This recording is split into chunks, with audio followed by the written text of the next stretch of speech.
Glories all. Om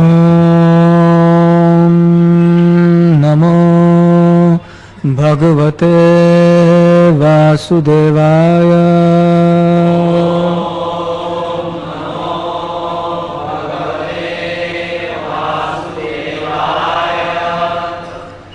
Om Namo Bhagavate Vasudevaya.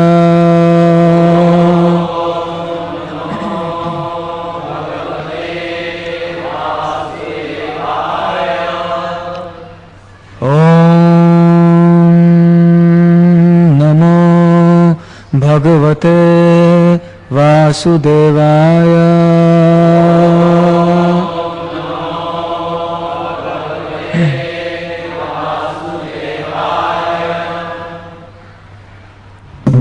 Today we will read from chapter 9 of the Bhagavad Gita, verse number 29. Samoham sarvabhuteshu na me dveshyosti na priyaha ye bhajanti tumam bhaktya mahite teshu chapyaham. A.C. Bhakti Vedanta Swami Srila Prabhupada. I envy no one, nor am I partial to anyone. I am equal to all. But whoever renders service unto me in devotion is a friend, is in me, and I am also a friend to him. Repeat. I envy no one, nor am I partial to anyone. I am equal to all. But whoever renders service unto me in devotion is a friend, is in me, and I am also a friend to him. Namo Vishnu Padaya Krishna Prasthaya Bhutale Srimate Bhakti Vedanta Swami Niti Namine. Namaste Saraswati Deve Gauravani Pracharine Nirvishesha Shunyavadi Paschatya Desha Tarine. Jaya Shri Krishna Chaitanya Prabhu Nityananda Shri Advaita Gadadhar Srivasadi Gaura Bhakta Vrinda. Hare Krishna Krishna Krishna Hare Hare Hare Rama Rama Rama Hare Hare. Nor am I partial to anyone. I am equal to all, but whoever renders service unto me in devotion is a friend, is in me, and I am also a friend to him. So sometimes people, they think that Krishna is cruel at times, that he is very much partial. He doesn't know how to deal equally with everyone. Sometimes he deals favorably, sometimes he deals unfavorably. This was an important question that Shukadev Maharaj answered for Parikshit Maharaj. As you know, Parikshit Maharaj was the grandson of Arjun. He was the son of Abhimanyu. And when he was the king of this whole planet, he was cursed to die within 7 days. So upon hearing of this curse, he immediately went to the banks of the Ganges. And there was a very august assembly of sages. And amongst them, they chose Shukadev Goswami, who was the son of Vedavyas, the compiler of all the Vedic literatures, to actually be their spokesman and to answer King Parikshit's inquiries. So King Parikshit asked exemplary questions, and Shukadev Maharaj, he gave exemplary answers. And this is what the whole Srimad Bhagavatam or the Bhagavad Puran comprises. So one of the questions that was puzzling Parikshit Maharaj is that you have narrated already to me so many stories, he told Sukadev Maharaj, and on each time we see that the Lord has taken the sides of the Devatas and he has always killed the demons, or he has killed the Asuras. As far as the Lord is concerned, he is in everyone's heart as the Paramatma. Therefore he should not distinguish between who is a Devata and who is a Danav, or who is a demigod or who is a demon. He should not distinguish. So why is it that he is becoming partial? King Parikshit's inquiry came specifically after Shukadev Maharaj had narrated to him an episode in which the Lord had himself taken the side of Indra and had vanquished the demons. So Shukadev Maharaj answers that no, the Lord is always impartial, I beg your pardon. It may only seem that he is impartial, but factually for one who understands him carefully, he is always impartial. He deals with everyone perfectly. Just like, for example, if you go to a shop. Now there are a variety of goods available in the shop for different prices, different qualities of goods for different prices. If you are willing to pay a lesser amount, the shopkeeper will give you an item of lesser quality, inferior quality. If you are willing to pay a higher price, he will give you some goods of superior quality. So, if you get some inferior goods or superior goods for paying a lower or a higher price, you cannot blame the shopkeeper for being partial. He is not discriminating. He is simply giving you in return what you have given him. So similarly, the law of karma works like that. The actions that we perform in life, or the activity, the karma, that is our currency, by which we are purchasing our happiness or our sufferings in this world. Nothing can come free of cost. In other words, no reaction can come upon us unless we have already purchased it. What does it mean? It means that if something good or bad is happening to us, it means that it is simply happening because of certain good or bad actions that we ourselves have done in the past. We may not know when we have done it. We may not know how we have done it. We may not know to whom we have done it, in what circumstances we did it, in this life, the previous life, or when, we do not know. But we have done it. So just like the customer pays some money and gets the appropriate quality and quantity of goods, similarly, we have our karma coming back to us. So we should not think that Krishna is being partial to some. When someone is suffering, he thinks God is very cruel. And when someone is enjoying, if he is a devotee or if he is at least inclined towards faith in God, he thinks God is very kind. But the fact is that God is very kind in all circumstances. God is not only kind when he gives you all kinds of material facilities and material benefits. God is also kind when he puts you in material calamities, when he gives you material difficulties. That is faith. Faith means to understand that Lord Krishna is Suhridam Sarva Bhutanam. He is the well-wisher of everyone. Therefore, he will not do anything to us that is not for our benefit. Although, when we are in material consciousness, this fact is very, very difficult to accept because of our material attachments. But nevertheless, we should know the fact that we are simply, the whole nature, material nature is working according to the law of karma, and we are getting exactly what we deserve, however harsh it may sound. The law of karma is a law of nature. If a child puts his finger in the fire, he is going to get burnt.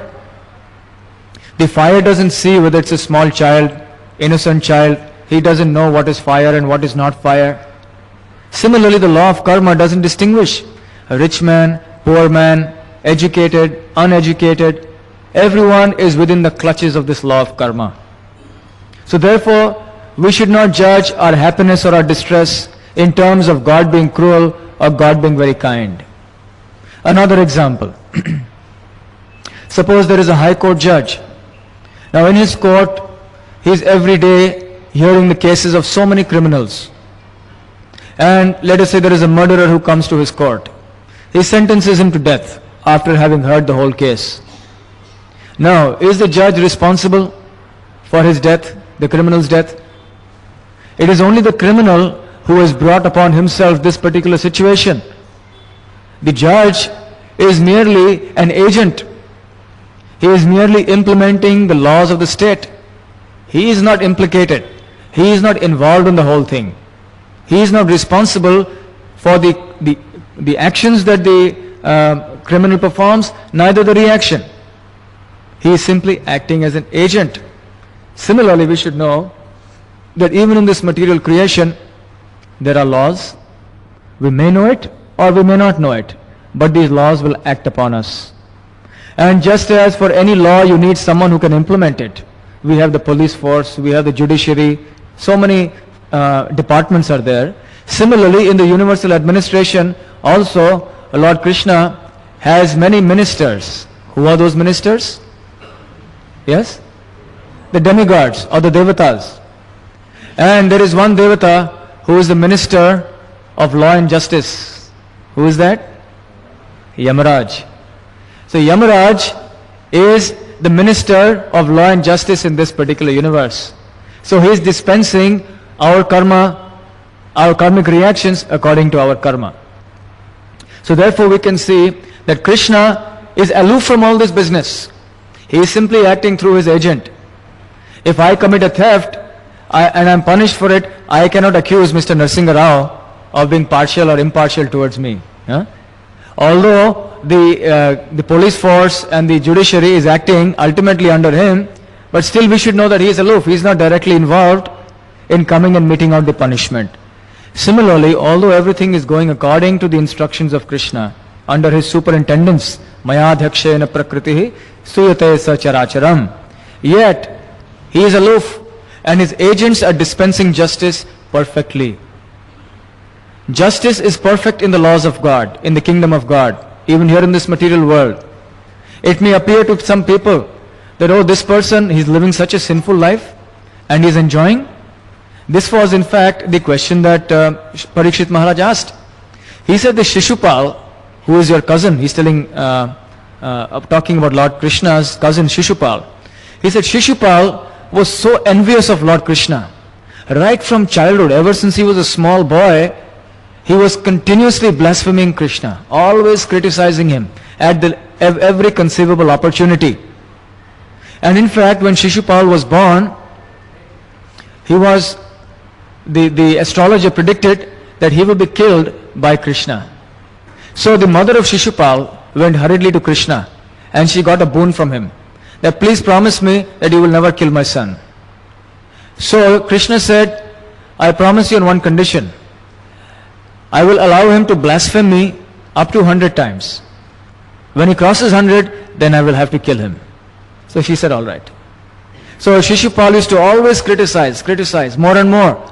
But he never reached the figure of 100. So he was always saved. So Parikshit Maharaj, in fact Yudhishthir Maharaj was perplexed. If anyone criticizes the Lord, it is said in the scriptures that he has to suffer terribly.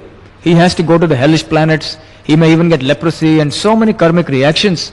But we see that Shishupal, in the open assembly of the Rajasuya Yagya that Yudhishthir Maharaj performed, when he was going on blaspheming Lord Krishna was smiling and tolerating till the 100th insult. When he crossed the 100th insult, his Sudarshan Chakra flew from his hand and cut off Shishupal's head. And in front of everyone, the soul of Shishupal came out of Shishupal's body and everyone was watching. And as they were watching, it came and entered into Lord Krishna's body. So everyone was wonderstruck. And therefore Yudhishthir Maharaj asked, how is it possible?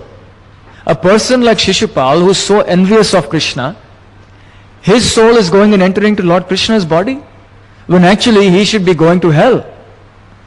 So what is this? I don't understand. Sometimes Lord Krishna appears to be so cruel to his devotees, and sometimes he is like this. To someone who should be going to hell, he actually accepts that person's soul within his body. So in this way, we are perplexed. We don't understand. So we can see that envy is something that is a quality that is vitiating the consciousness of the conditioned soul. Krishna doesn't have any envious mentality. Krishna says here, Samoham sarva bhuteshu. I am seeing everyone equally. Name dvesho sthina priyaha. The word dvesha. Dvesh means envy. We envy others. Even if he is our friend or our relative, sometimes the feeling of envy may come about in our heart. But Krishna can never be envious, because these are crude qualities. Krishna is beyond this material nature. Qualities like lust, greed, anger, envy, pride, illusion, these are contaminations that come over or overcome the soul, the pure soul, when somehow or the other he comes into contact with this material energy. The pure soul doesn't have all these qualities. It is only when he comes into contact with material energy that he is overwhelmed by all these qualities. Now Krishna is all pure. He is far beyond this material nature. He can never be contaminated. When we start serving Krishna, in fact, it is only then that our material qualities, they start getting purified. So if we want to get rid of our envy, our pride, our greed, anger, lust, illusion, then we must start coming into contact with Lord Krishna through his devotional service, by chanting his name, by serving his deity, by reading his instructions, by chanting his glories, by associating with his devotees, so many different ways.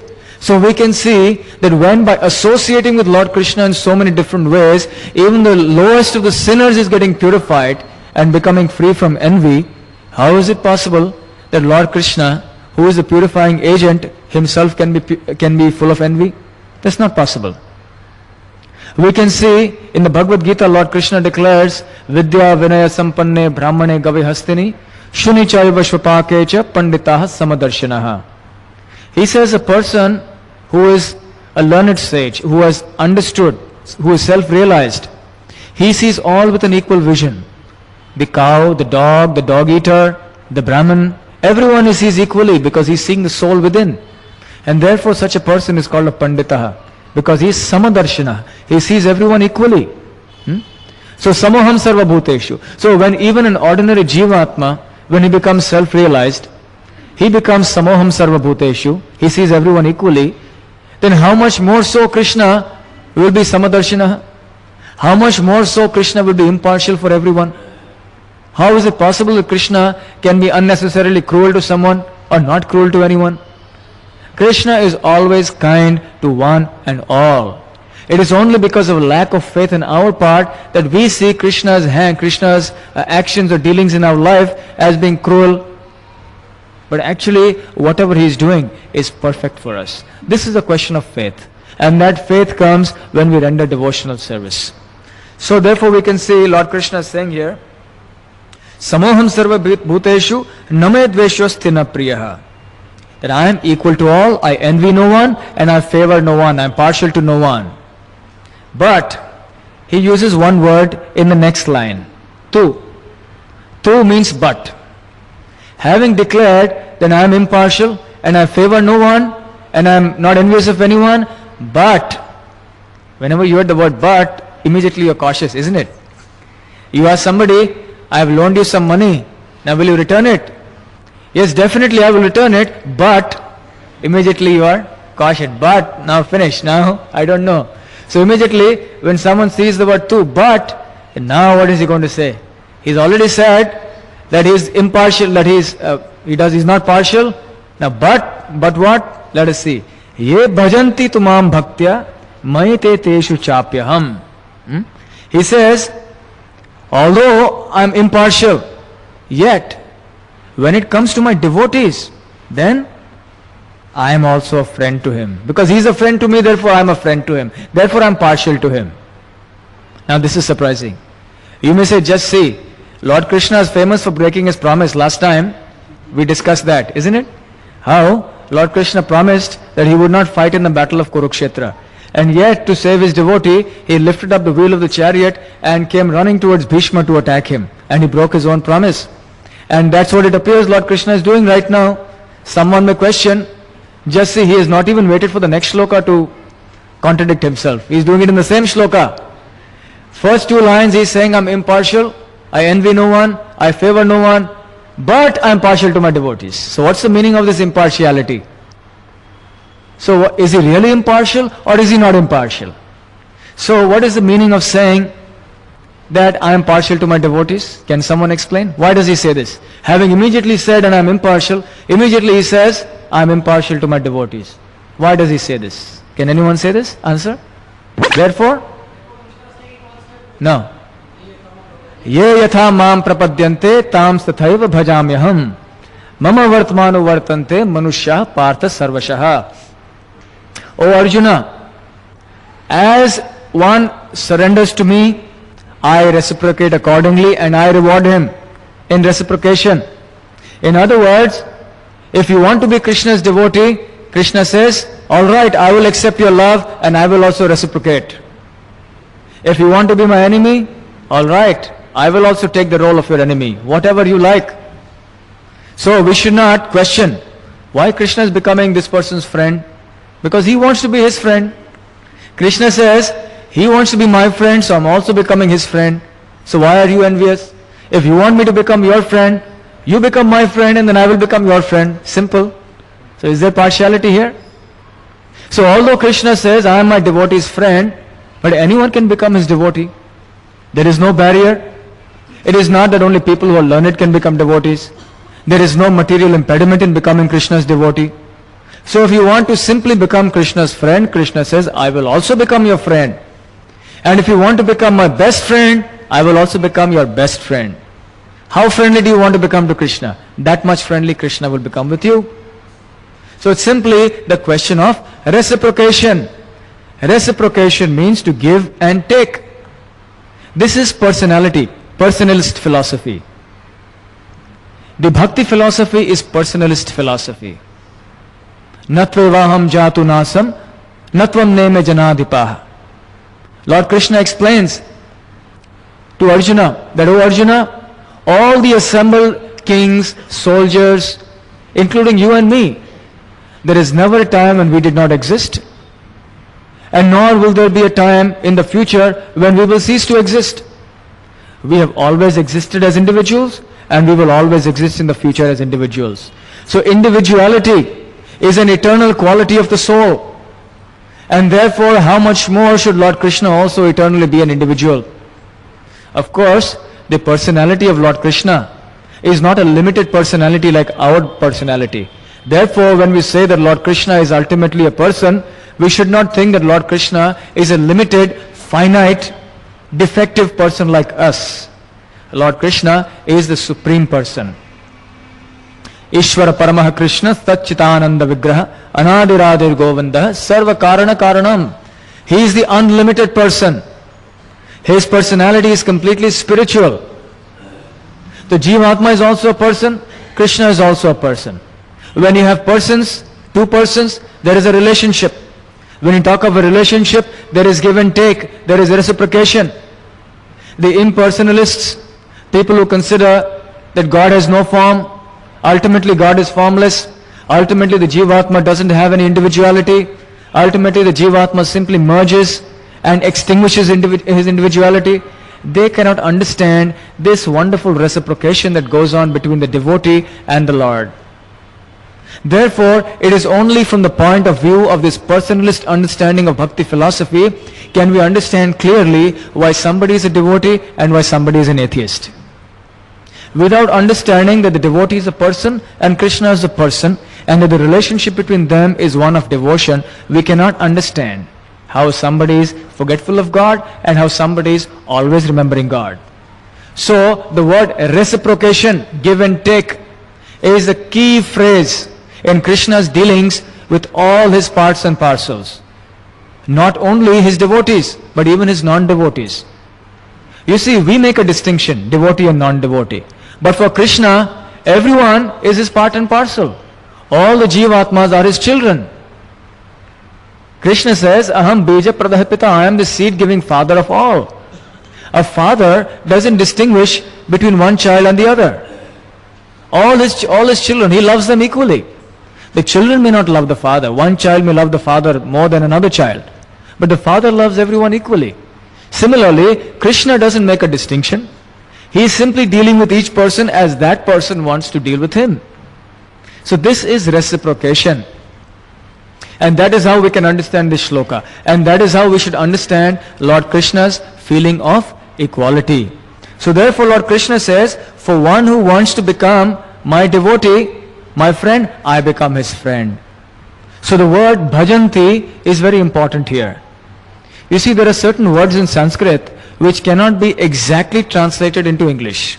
For example, the term dharma. Sometimes people, they translate the word dharma as religion. Sometimes it is translated as occupation. It's very difficult to translate, to get the exact shade of meaning. Similarly, the word bhaja or bhajanti, very difficult to translate very accurately. Sometimes the word bhajan or bhajati or bhaja is used by some commentators to imply worship. But actually bhaja or bhajanti is much more than worship. Bhajan or to bhajati means puja. For example, if some very exalted person comes to your house, if the minister comes to your house, you will receive him very nicely. You will receive him with great pomp and splendor. So, this is a matter of etiquette. This is called worship. This is called respect. But there is no love here necessarily. It is simply a matter of custom and good manners. But love is not simply a matter of good manners. Love is beyond that. So the word bhaja or bhajanti means to serve with love. So the word bhajanti actually means to render devotional service or bhakti. That is the meaning of the real word bhaja. So Lord Krishna says, Ye bhajanti tumam bhaktya. For one who becomes my devotee and for one who renders service to me, I become his friend. So you see, there is no question of love without any service. Correct? Whenever there is love, there must be service. There is no meaning to love without service. And of course, at this moment, we do not have love for God.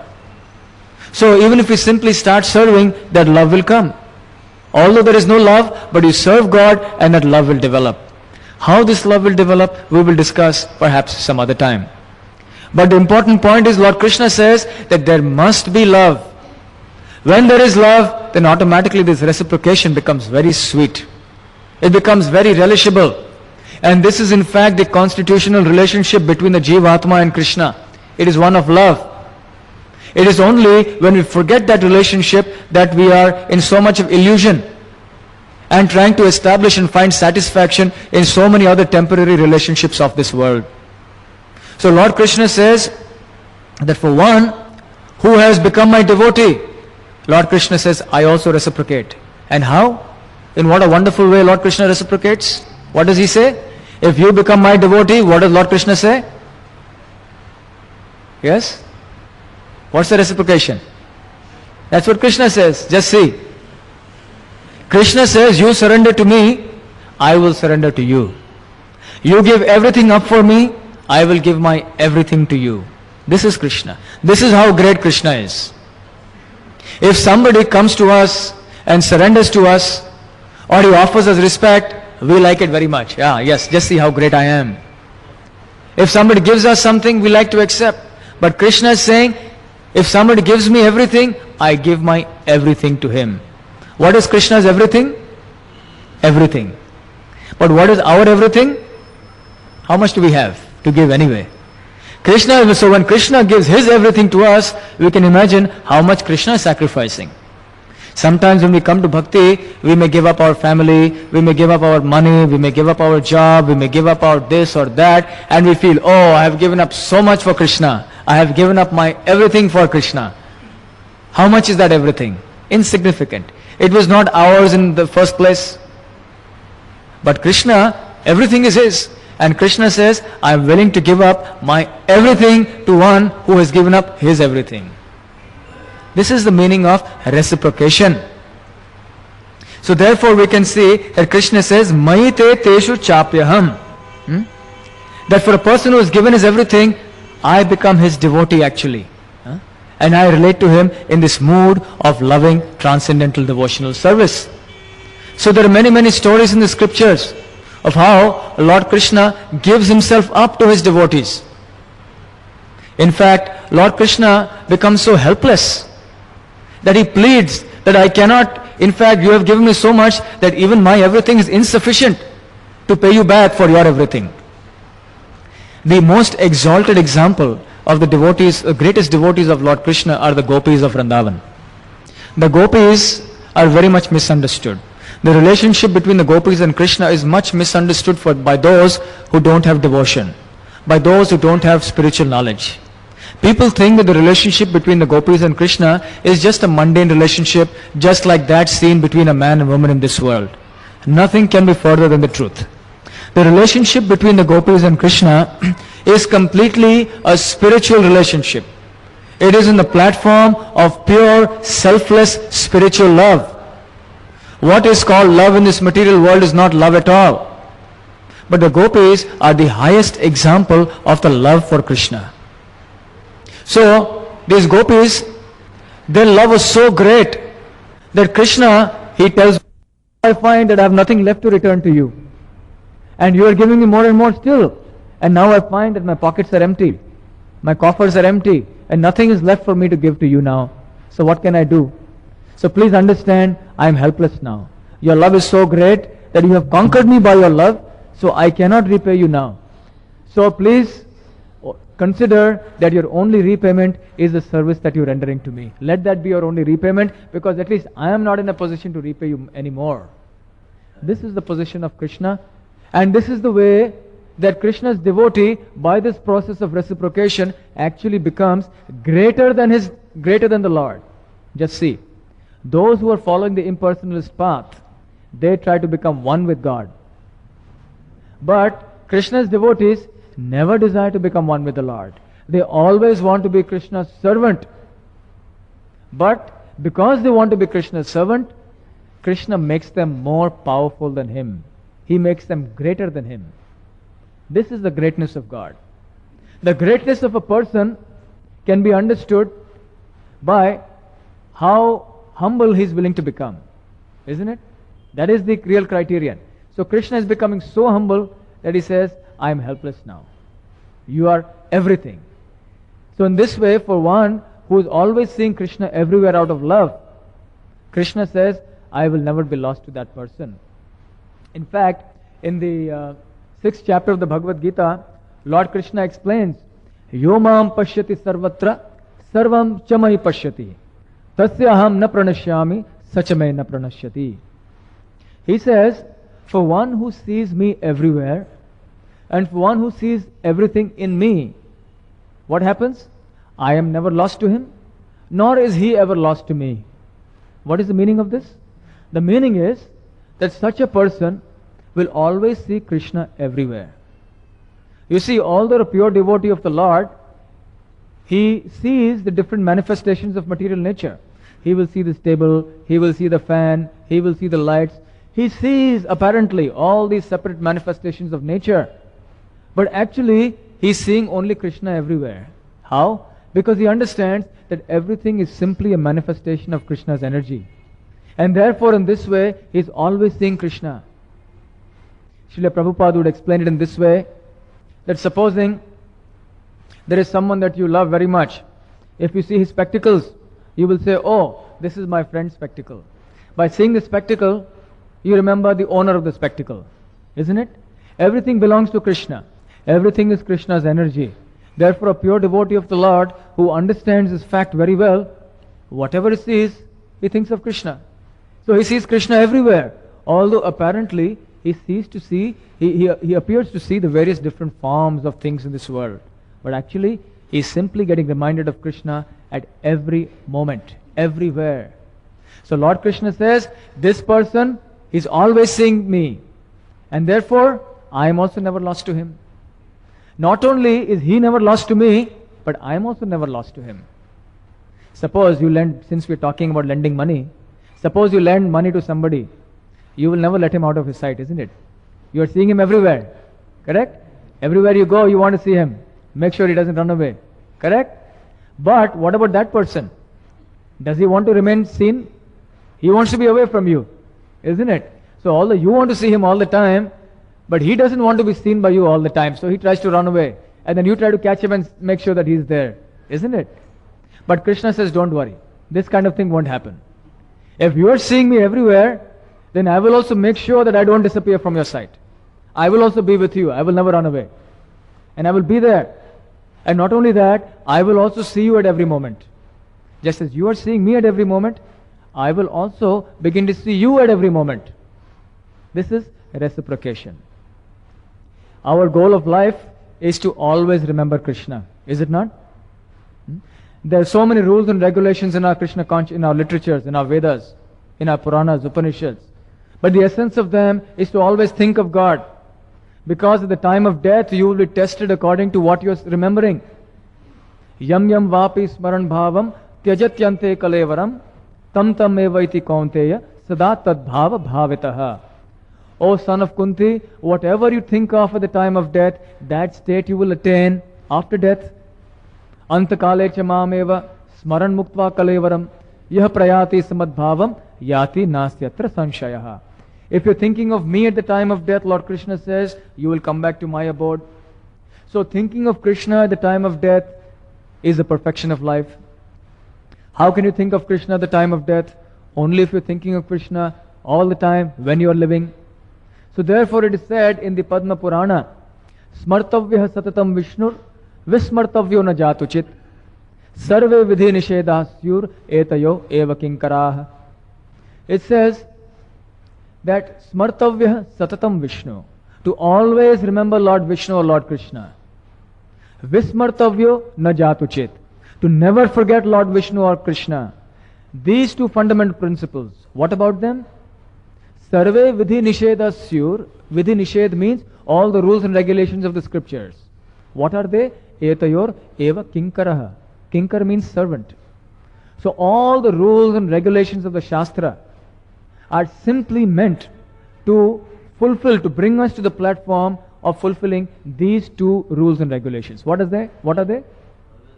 Always remember Krishna, never forget Krishna. So remember all the rules and regulations. The effectiveness of that will come when you understand, is it helping me to remember Krishna or not? Is it protecting me from forgetting Krishna or not? So the goal of our life is to always think of Krishna with love and devotion. This is our effort. This is what we must try. So therefore, we are trying through so many ways to try to remember Krishna, but it is so difficult. Even when we sit to chant the holy names in our japa, Hare Krishna, Krishna Krishna, Hare Hare, Hare Ram, Ram Ram, Hare Hare. Even when we are chanting, it is so difficult to keep Krishna in the mind. The mind is always wandering, going all over, going on a world tour. And all the things that you have thought of in the day, what he has spoken to me, what he should not have done, what I should not have done, everything comes into your mind just at the time when you try to think of Krishna. When you're doing something else, then there's no problem. But when you try to think of Krishna, so difficult. So can you imagine how difficult it is to think of Krishna? But what about those pure devotees? The pure devotees, the situation is exactly the opposite. Since we're talking about the gopis being the most exalted devotees of Krishna, there was this instance of this one gopi who was sitting in meditation in Padmasana under a tree. As you know, the gopis have nothing to do with this Dhyana Yoga system of meditation. In fact, when Lord Krishna, he was speaking to Uddhav, and Uddhav was his cousin.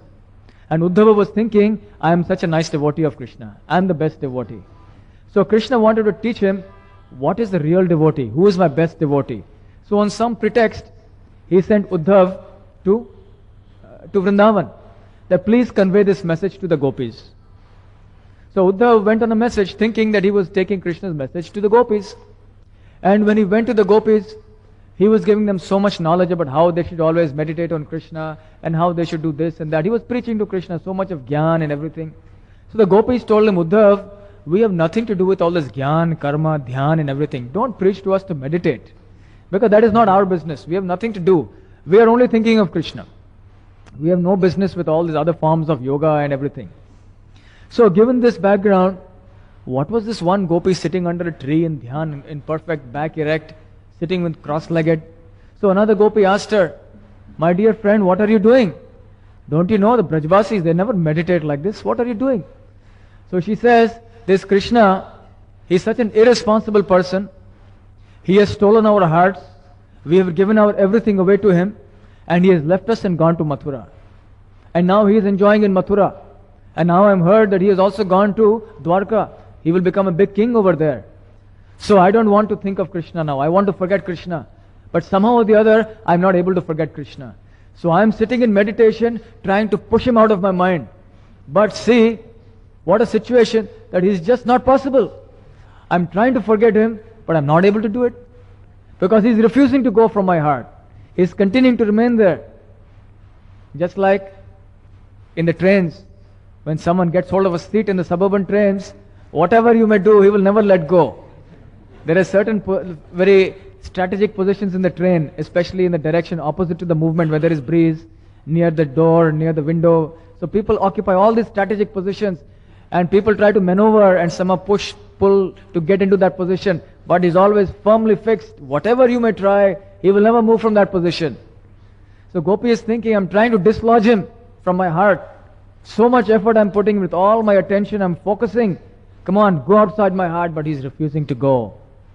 When Krishna catches hold of something, he refuses to let go. So when Krishna, he catches hold of our heart, then he doesn't go, he remains there. That is the meaning of that verse, Yomam Pashyati Sarvatra. So Lord Krishna said, this is the meaning of this bhajanti. And that is why he says, Mahite Teshu Chapyaham. That means for one who is seeing me everywhere, I will also be visible to him. And I will also make sure that I am visible to him at all times. And later on also, if that person doesn't want me to be visible, too bad. I will continue to be visible to him. Therefore, one gopi is telling another gopi that look, don't go to that place where Krishna is playing the flute. Why? If you value your material life, if you value your material relationships, if you value all the things of this world, then you better not go there. Because the moment you go there, you will lose all these things. So if you value, then don't go. So similarly, anyone who's coming to Krishna consciousness, if you value the things of this world, then don't come to Radha Gopinath temple. Because very soon, Krishna will also come in your heart. And then you will lose all your interest in the things of this world. But even if you have some desire, please do come. We all have some desires in the heart. It is not that the desires go away immediately. It takes a long time. The process of purification is very, very gradual. So this is the perfect love that we are seeking, the perfect reciprocation. In this material world, everyone is seeking love, isn't it? It is a basic propensity of the Jivatma to want love, because his constitutional position is that he is reciprocating in love with Krishna. So because we are now forgotten Krishna, so we are seeking love in the people of this world, in the things of this world. And somehow or the other we find that all the relationships that we try to strike up here in this world are ultimately frustrating. The love of this world is very frustrating, because sometimes there is no reciprocation. So many times it happens. All the movies, all the novels, the film magazines, they're all full of love, so-called love, that is not reciprocated. Isn't it? The hero, he loves somebody, but she doesn't love him. Isn't it? So he's heartbroken and then he sings a song. Isn't it? Isn't that what always happens? Everywhere we find unfulfilled love. So many times people commit suicide because they love somebody, but that person doesn't love them. So there is no reciprocation. But Krishna says, don't worry. I will reciprocate with you. So Krishna is the perfect lover. Don't seek your love among people of this world, because you will be frustrated. Seek your love in Krishna and you will find perfect love. This is Krishna. So therefore we should know that Krishna's dealings are very perfect. He is very kind. And whatever you do, Krishna says, I am there. I am always there. Don't worry. So this is another guarantee that Krishna is giving. Just see. Last 5 or 6 Wednesdays, we have been practically on a similar theme. What is that theme that we have been discussing last 5 or 6 Wednesdays? Worry. Don't worry when you come to Krishna. Krishna is giving us assurances that you will only be the gainer. You will never lose when you come to Krishna. Everything you have will be protected. You will gain only, you will never lose. So again Krishna says, once more, the same thing. See how often, from so many different angles, in so many different ways, Krishna is trying to reassure us that just come to me and you will never regret. Don't worry. You will never lose. So here also Krishna says, you love others, you will always regret. You love me, you will never regret. So just come towards me and you will always be the gainer. And therefore we see in the films, sometimes when there is a young boy, young girl, they fall in love with each other, so-called love. And then all the parents come in the way and they decide, because the world is interfering with us, therefore we will commit suicide and we will become eternal together. We will live eternally together. Does this happen? What happens? Probably in his next life, the boy may take some body, some animal body, giraffe on earth, and the other girl may take some other body in some other planet. So where is this love? It's all a myth. It's all illusion. But Krishna says, no. My love will be perfect. If you love me, then even death will not part us. But the love of this world, death will always part it. Everything in this world will be parted. This is the reality. So therefore we should know that this is Krishna's mercy, that He is giving us this opportunity to develop that perfect love where you will never be frustrated. So we should know what is the perfection of our life. Perfection of our life is to develop that perfect loving relationship. That is the perfect love. And if we simply do that, then we are established in our constitutional position. And just see, when it comes to His love, Krishna is so impartial that actually He liberates even the asuras. You know, you have heard of Putana? When Krishna was playing the role of a small child in Vrindavan, a great demoness called Putana was sent by Kansa, because Kansa wanted to kill Krishna. Kansa considered that Krishna is going to be the cause of my death. Therefore, somehow or the other, I must try to kill him. So he sent so many different asuras and rakshasas to Vraja for the sake of killing Krishna. And the first the asura he sent was Putana. So Putana came in the form of a very, very beautiful young lady. And she approached Mother Yashoda and said, I also want to feed Krishna. He's such a nice boy and such a nice child. Let me take him for some time. Mother Yashoda was so much overwhelmed in love for Krishna. And she said, okay, you can take, because all the Brajabasis would come and fondle Krishna and they were all in great love for Krishna. So Putana took Krishna away and then she was feeding him milk. And she had applied poison to her breast and she was feeding him. And Krishna, because he understood Krishna is there in Putana's heart also. So while he drank the milk, he also sucked the very life air out of Putana and killed her. And what happened to Putana? Do you know the destination Putana achieved? She was liberated. She went back to the kingdom of God and she took upon a position similar to Krishna's mother. That was the position that Putana got. So therefore this is bewildering. How is that possible? Just see. You see, in the last life, Putana was actually the sister of Bali Maharaj, the King Bali Maharaj. You know the story of Vamanadev? King Bali Maharaj, in his court, the Lord came as Lord Vamanadev, the dwarf Brahman. And he asked him for 3 steps of land. And Bali Maharaj's guru said, don't give it because he is Vishnu. He is going to take everything away from you. So then Bali Maharaj replied, what kind of guru are you? If he is Vishnu and he has come to take everything, so I will give everything. So he told Vamanadev that you ask me for anything, and Vamanadev asked only for 3 steps of land. And King Bali chided him. He said, you don't know what to ask for also. I am the king of the whole planet, of the whole 3 worlds. But Vamanadev said, no, I am satisfied with only 3 steps of land. So when she first saw this small child, the sister of Bali Maharaj, she was very much overwhelmed with love because he was such a beautiful child. He came as a Bala Brahmachari. And he was so beautiful that her heart flowed with affection and she felt, I want to also feed him. I want to become like his mother. But when Bali Maharaj took 3 steps, first step he covered the whole earth, second step he covered the whole material world, and the third step was left. And he told Bali Maharaj, now where should I keep the third step? You are not keeping your promise. Bali Maharaj said, no, I will keep my promise. And he offered his head. My Lord, please keep your foot on my head, and I give my everything to you. So when Bali Maharaj's sister saw what Vamandev had done, immediately she became very angry. She said, oh, I wish I could kill this child with poison. Because he had taken everything away from her brother. So in the next life, she got a chance to fulfill both desires. Just see how Krishna is perfect and how he fulfills everyone's desires. So she got a chance to act like a mother because she breastfed him. At the same time, she got a chance to try to kill him because she had poison. But of course, who can kill Krishna? And because Krishna is equal to all, therefore he sees the good in everyone. He saw that Putana has come as my mother. Therefore, she deserves to take on the position of my mother in my abode, similar to my mother. So therefore, he sent her back.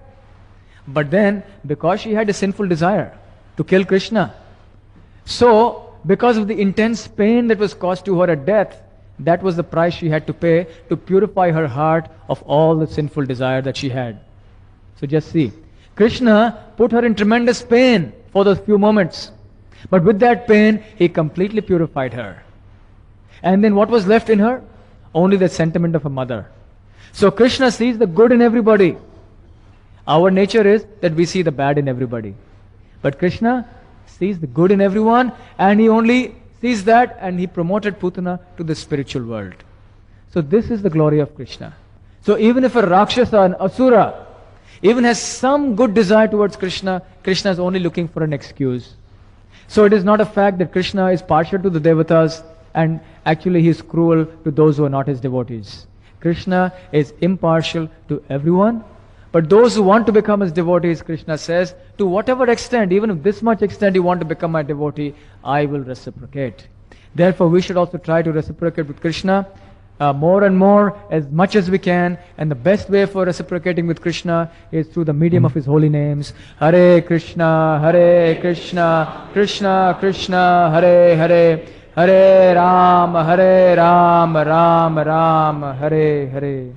Thank you very much. We will now have darshan and wonderful kirtan. So please. Because of Sukriti, we come into Krishna consciousness. And in today's lecture, there is one point that says that anyone can become my devotee. It's a question of reciprocation. That's what Lord Krishna says. Now, isn't it a vicious circle? To become a devotee, you need Sukriti. But at the same time, you have your past karma.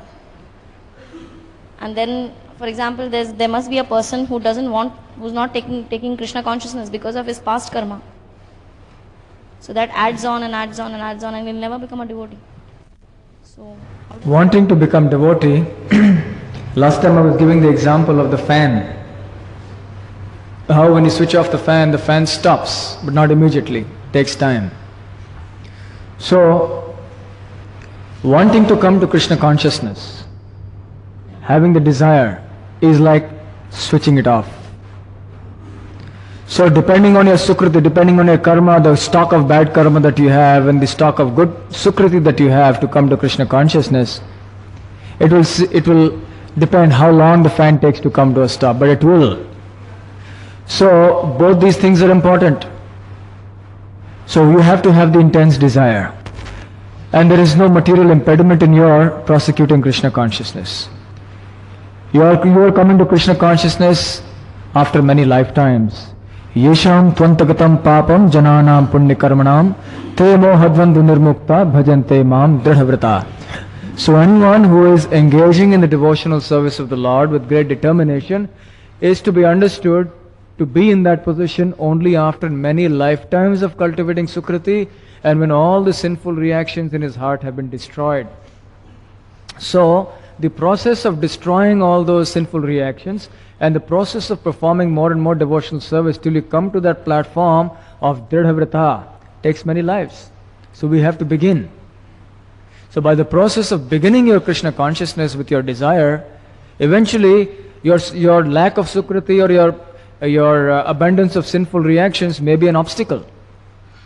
But it cannot stop you. So if your desire is strong enough, eventually by rendering devotional service, you will burn up to the root all the sinful reactions. And therefore you will be able to overcome all your material impediments, even if they have originated from previous lives. The constitutional position of the soul is to serve the Lord. Now, Hare Krishna. because of certain material impediments, or because you are situated in some kind of, an environment, you might not be able to follow Krishna consciousness. Because the soul is covered by Maya or illusion. So then how does one become Krishna conscious? Because there are so many people all around you see that they are not at all Krishna conscious. So eventually they will become in some lifetime or the other. But if somebody's circumstances are such that they are not permitting that person to come to the association of devotees much, we should understand that is the person's lack of proper sukriti. But at the same time, there is still no impediment. Where there is a will, there is a way. So if that person wants to chant, he can find out some way to chant. So there is always a way. And then after prosecuting it in as best a way as possible in his difficult circumstances, he or she should have faith that Krishna will make available opportunities to me to serve him in a more complete way as time goes by. So the devotee doesn't take it as lack of sukriti. The devotee accepts this as Krishna's mercy. That this is Krishna's test. Krishna wants to make me more sincere.